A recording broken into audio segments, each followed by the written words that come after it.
Levan rojên betlanaya cejnê da bi 10,000 geştyarên xwecihî û biyanî weke baranê bi ser bazar û cihên dîrokî yên. Amedê da bariyan.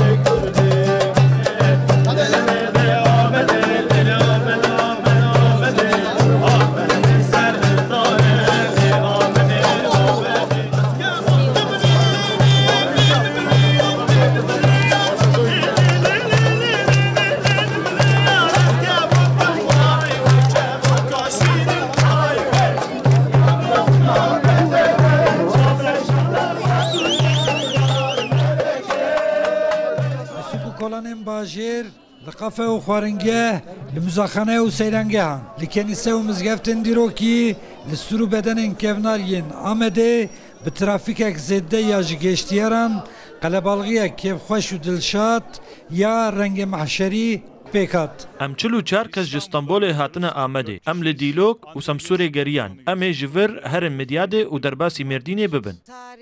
Dîrok, pirrengî, mirovahî her tişt li vê derê heye. Spas ji Xwedê re ku vê derê hertim li berdestê me ye.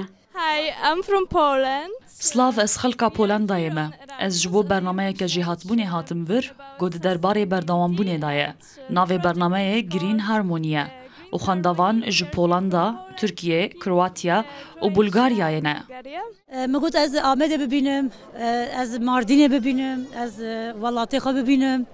Eslê me Cölemerge, bez min Diyarbekir nedîtiye. Biz Kocaeli Gebze'den geldik. Em malbatî weke heşt kesî ji Gebzeya Kocaeli'ye hatine. Em hatine ku Diyarbekirê keşif bikin.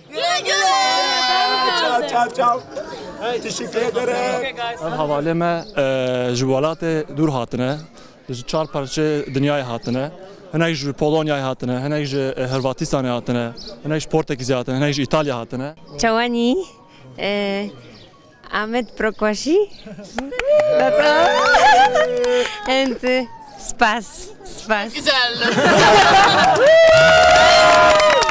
Geştyarên ku bi dilê xwe bêhna sûk û kolanên temen 1000 salî hilmişîn, bi tehemkirina xwarinên cûr be cûr yên xwemalî jî bi esnaf û dikandarên bajêr di nav cejnê da cejnek dindan jiyandin.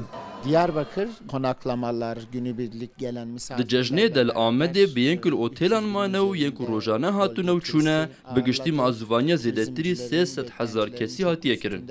Ev hejmar di ser bendewariyên geştyarî re bûye.